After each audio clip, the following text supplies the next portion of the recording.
De América Latina, qué gusto saludarles. Sean ustedes bienvenidos a esta presente emisión. Una nueva hora comienza. Momento de presentarle el resumen de esta tarde en The News. Miremos los títulos más resaltantes a esta hora. Escándalo político en Uruguay. Yamandú Orsi aceptó la renuncia de la ministra de Vivienda y Ordenamiento Territorial.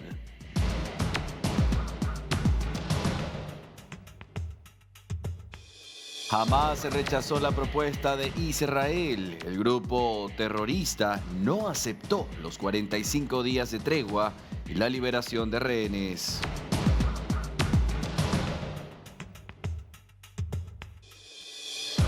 Hallaron a la argentina desaparecida. María Belén Cerda fue encontrada con vida tras 12 días en México.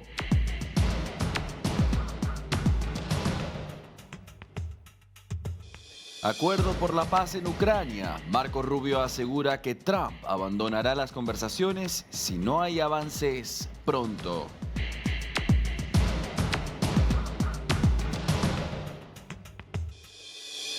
Nueva masacre en Ecuador. 11 personas fueron asesinadas en Manabí.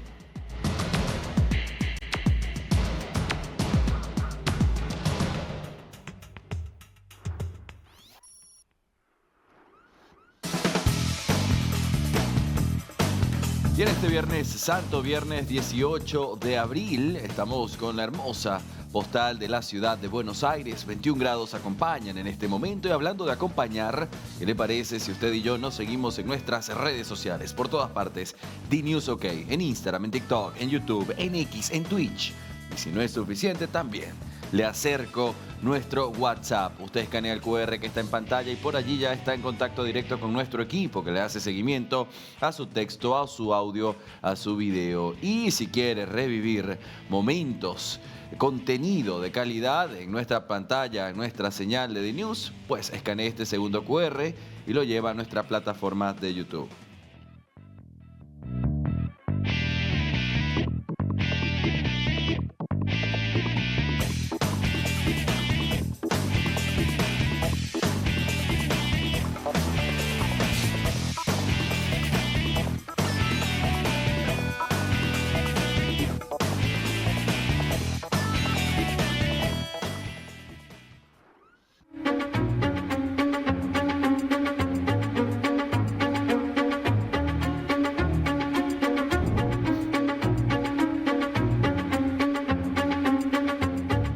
Tenemos que hablar a esta hora del primer escándalo de Yamandú Orsi, el presidente de Uruguay. 48 días de su gobierno y ya la noticia es que ha aceptado la renuncia por parte de la otrora ministra de Vivienda y Ordenamiento Territorial, Cecilia Cairo. Y todo esto se da en el marco del escándalo por ella ser la ministra de Vivienda y no haber declarado la vivienda donde vive.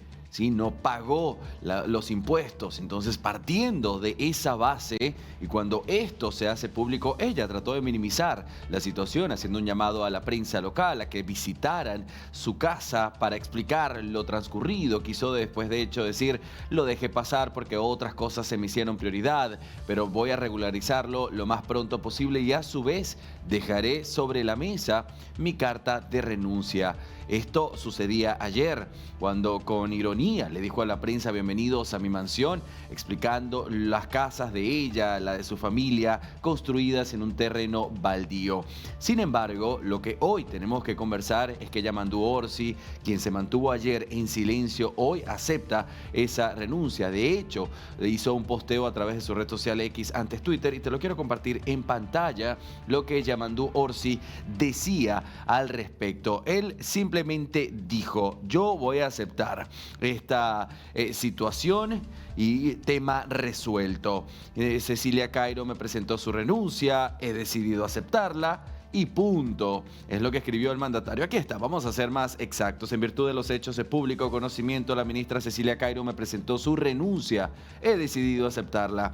Tema resuelto. La ahora exministra renunció a su cargo después de 48 días de haber comenzado el gobierno y tras difundirse la noticia de que ella no pagó los impuestos correspondientes. De hecho, ella misma también habló y dijo: no estamos en una lucha por cargos. Toda la vida me consideré una militante de causa, una causa que yo abrazo y quiero. La vida misma me enseñó que nunca hay que bajar los brazos y que los lugares para nosotros son circunstanciales, pero las causas no. Es lo que dice el documento que publicó en sus redes sociales. Para más detalles de lo ocurrido allí en Uruguay, vamos a conversar con nuestra compañera de labores, Ana Clara Viñar Martínez, y nos contacta ahora. Adelante.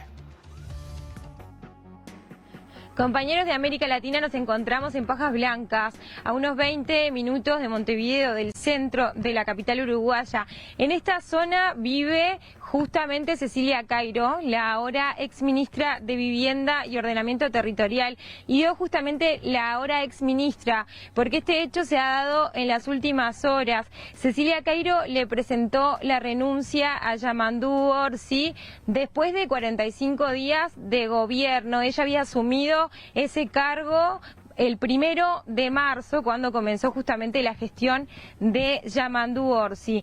Este hecho, ¿por qué se da? Bueno, porque justamente ha trascendido en los últimos días y cobró estado público que Cecilia Cairo justamente no había pagado algunos impuestos vinculados a su vivienda aquí, que está a mis espaldas, en esta zona de Montevideo. Entre los impuestos que por más de 30 años o unos 30 años no había pagado estaba la contribución inmobiliaria, que tiene que ver con la Intendencia Capitalina, también el impuesto de primaria, que es con lo que se le da alimentación a los escolares en centros educativos a lo largo y ancho de todo el país, y también este terreno que está a mis espaldas justamente figura como baldío, y los impuestos son de terreno baldío, pero en realidad también Cairo había construido 4 viviendas allí, porque vive además, varios de sus hijos viven allí, y eso en realidad no había pagado lo que corresponde en el Banco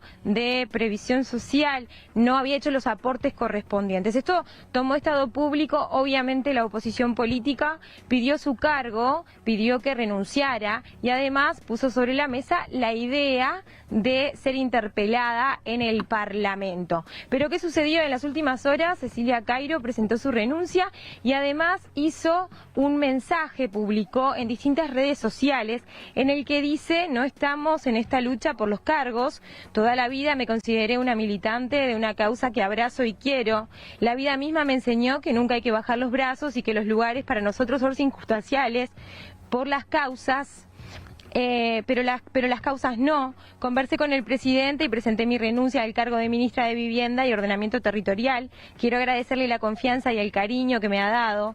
Nos encontraremos con todas aquellas y aquellos que militen en donde la pobreza y la injusticia estén presentes. Habrá patria para todos. Esto decía el mensaje que hizo circular en las últimas horas Cecilia Cairo en las redes sociales. Obviamente desde la oposición política se valoró positivamente la renuncia de Cairo. Además, también el Movimiento de Participación Popular, del que forma parte, emitió un comunicado en el que dice: Cecilia seguirá militando como siempre por transformar la vida de las y los más jodidos de este país, a su lado bien de cerca, con los pies en el barro, poniendo el cuerpo, ayudando a mujeres solteras a levantar sus techos, porque los cargos son circunstanciales y esta organización se integra de trabajadores que militan donde la organización lo decida, porque no creemos en la clase política y somos parte del pueblo representando al pueblo. Esto decía el Movimiento de Participación Popular tras conocerse la renuncia al cargo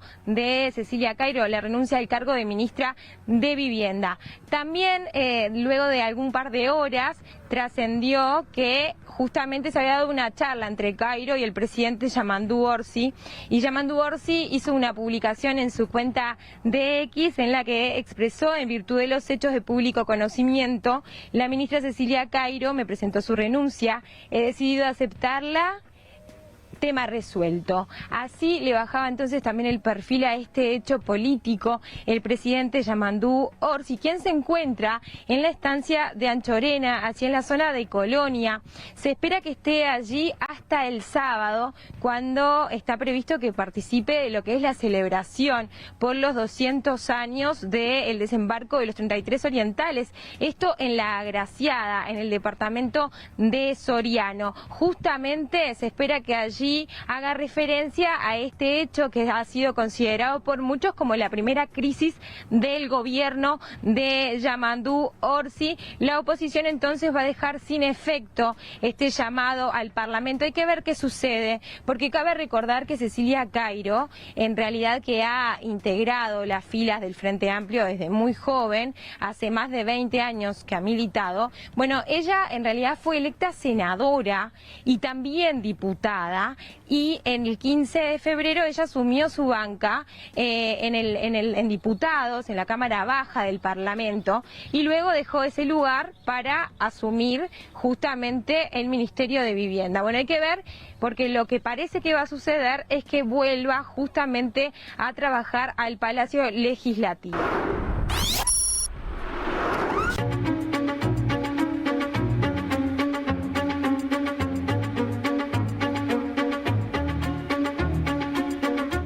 Una de las noticias más resaltantes en esta jornada, viernes 18 de abril, tiene que ver con el mandatario colombiano Gustavo Petro, quien ha anunciado que decidió suspender las operaciones en contra de las disidencias de las FARC en el país, específicamente las operaciones que tienen que ver con quienes lideran, entre otros, Alexander Mendoza, alias Calarcá. La presidencia colombiana ha explicado en un comunicado que la medida busca establecer las condiciones para que el restante de los integrantes de los grupos transiten hacia el desarrollo de una fase avanzada del proceso de paz. De la misma forma, ha resaltado que esto contribuirá a la ejecución de las transformaciones territoriales que permitan la producción agroalimentaria en el Caquetá y en la región del Catatumbo, la revitalización de la selva amazónica y la transformación hacia economías lícitas en conjunto con los integrantes del grupo armado en tránsito a la vida civil.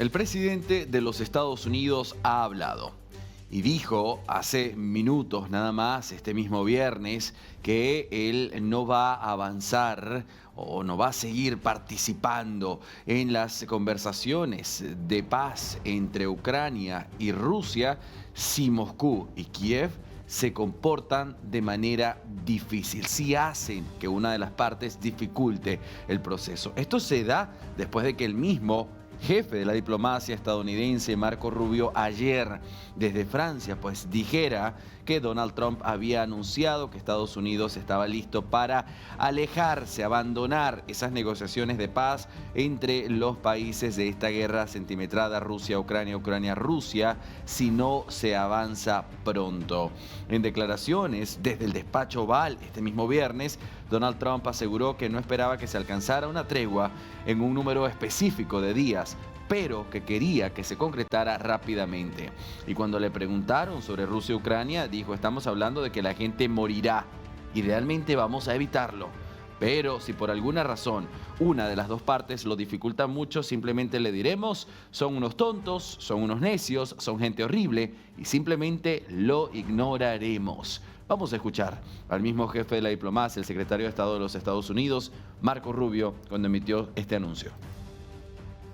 I think it's important to remind everybody that the Ukraine war is a terrible thing, but it's not our war. We didn't start it. The United States has been helping Ukraine over the last 3 years, and we want it to end. And so we've talked about outlines of both sides. I thought we had positive meetings yesterday. Obviously, the Ukrainians have to go back home. They have to run it by their president. They have to take into account, their views on all of this, and we hope to hear back from them very soon. This is important, but there are a lot of other really important things going on that deserve just as much, if not more, attention. What we're talking about here is avoiding thousands and thousands of people from dying over the next year. We're trying to avoid that. So if they're serious about peace, either side or both, we want to help. If it's not going to happen, then we're just going to move on.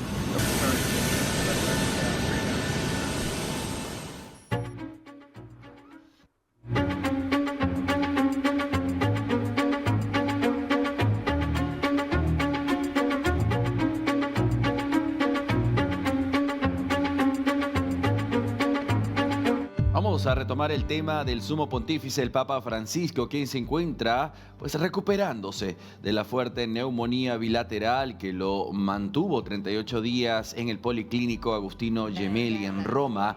En este Viernes Santo, en el tradicional Via Crucis, el Papa no estuvo presente. Sin embargo, fue guiado por las mismas meditaciones en este tradicional Via Crucis en el Coliseo de Roma.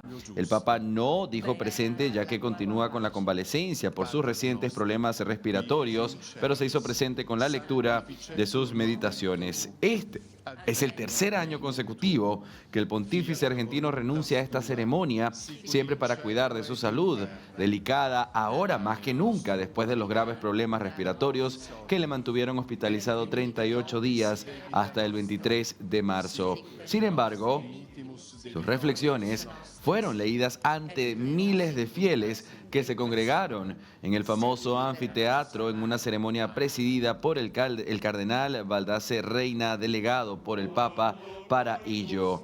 El Via Crucis, que comenzó a las 21:15 y en las 2 horas siguientes, el mismo acto, la misma ceremonia se llevó a cabo. Los encargados de cargar con esto fue el purpurado Reina, personal de Cáritas, una familia, un grupo de profesores, personas con discapacidad, inmigrantes, personal sanitario y voluntarios del jubileo, entre otros. Las meditaciones se leyeron porque el Papa, un convaleciente, había preparado todo para esta ceremonia, y en estas mismas meditaciones denuncia un mundo de cálculos y algoritmos, de frías lógicas e intereses implacables, y una economía que mata. Advenia regnum tuum, fiat voluntas tua, sicut in cielo et in terra. Pane nostro quotidianum da nobis hodie, et dimitte nobis debita nostra, sicut et nos dimittimus debitoribus nostris, et nos inducas in tentazione, sed libera nos a malo. Amen.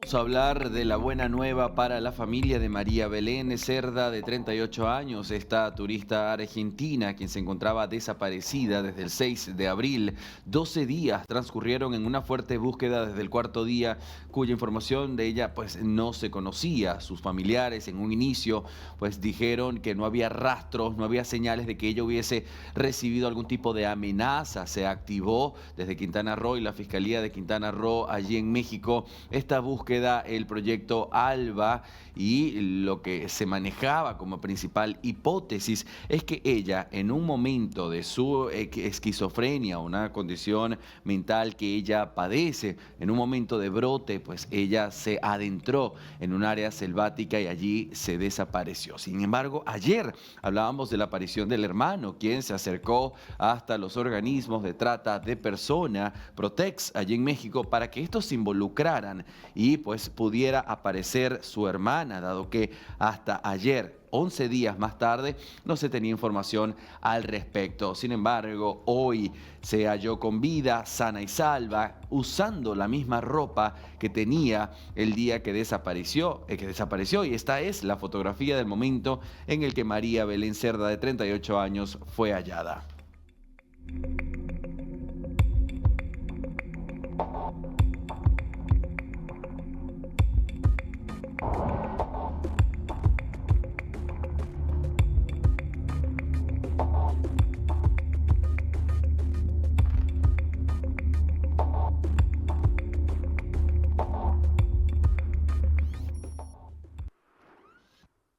América Latina, vamos a hablar de Ecuador y Venezuela, la nueva denuncia que se hace desde la mitad del mundo sobre unas actas electorales no utilizadas y se afirma que estas fueron secuestradas por Nicolás Maduro. Recuerda que la situación se hizo más tensa después del 13 de abril, cuando Nicolás Maduro, sin presentar pruebas, sin mostrar cómo él sigue en el poder, pues se atrevió a decir que Luisa González era la mandataria, que Daniel Noboa había sido ganador a través de un fraude electoral. Faltó nada más que pidiera que este país mostrara las actas. Y hablando de actas, pues el mismo gobierno, el Poder Ejecutivo ecuatoriano habló hoy y se acusa que agentes de inteligencia interceptaron una valija diplomática. La Cancillería había solicitado que las papeletas fuesen devueltas a Quito luego de que se suspendiera la convocatoria en Caracas, pero el paquete fue interceptado por miembros del SEBIN. Vamos a ponernos en contexto. La Cancillería de Ecuador ha denunciado que el régimen de Nicolás Maduro secuestró las actas electorales que no se utilizaron, que había enviado al país, es decir, a Venezuela, para facilitar la votación de los ecuatorianos que viven allá. En un comunicado, el ministerio informó que luego de que no se pudiera avanzar con la convocatoria lanzada a los ecuatorianos para que emitieran su voluntad en Caracas y Valencia, había ordenado el retiro de las papeletas por parte de un servicio de mensajería para ser enviadas a Quito nuevamente. Sin embargo, al salir de la Embajada de Suiza en Caracas, donde se encuentra la sección de intereses del Ecuador y donde se llevaría a cabo el encuentro, el material electoral que no fuese utilizado por no haberse realizado el proceso en esa jurisdicción fue objeto de un hecho delictivo perpetrado por hombres armados que se movilizaban en vehículos sin placa. Los sujetos se identificaron como miembros del Servicio Bolivariano de Inteligencia Nacional y no hicieron mención alguna a las razones por las cuales procedieron a esta intercepción y la sustracción de los 7 bultos hasta entonces en el poder de la compañía DHL Caracas. La Cancillería ecuatoriana advirtió que más allá de la transgresión que representa el hecho en sí, resulta aún más grave considerado que el referido material electoral estaba marcado como una valija diplomática por medio de los sellos correspondientes, lo que implica una seria violación a los principios que regulan la institución de la valija diplomática como herramienta fundamental en la comunicación entre los gobiernos y sus misiones diplomáticas y consulares en el extranjero.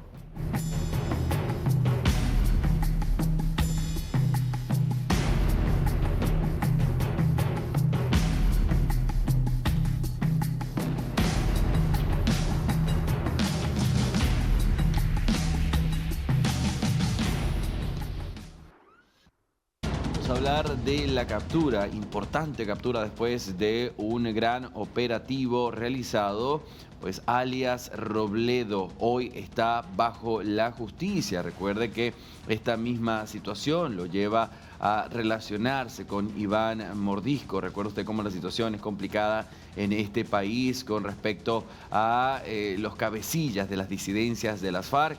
Y en un operativo de inteligencia fue capturado en la vereda Mesetas de Villavicencio Olivo Guantina Moreno, alias Robledo, un hombre con más de 3 décadas de trayectoria criminal y considerado un viejo hombre de confianza del fallecido líder de las FARC, alias El Mono Jojoy. Según información de algunos medios, Robledo escaló posiciones tras la muerte de su antiguo jefe en 2010, hasta convertirse en el principal cabecilla de la subestructura 39 del bloque Amazonas, con influencia en Meita, Guaviare y Vichada. En el momento de su captura, también fue detenida alias La Negra, su compañera sentimental y miembro de su anillo de seguridad, quien portaba un arma de fuego y municiones.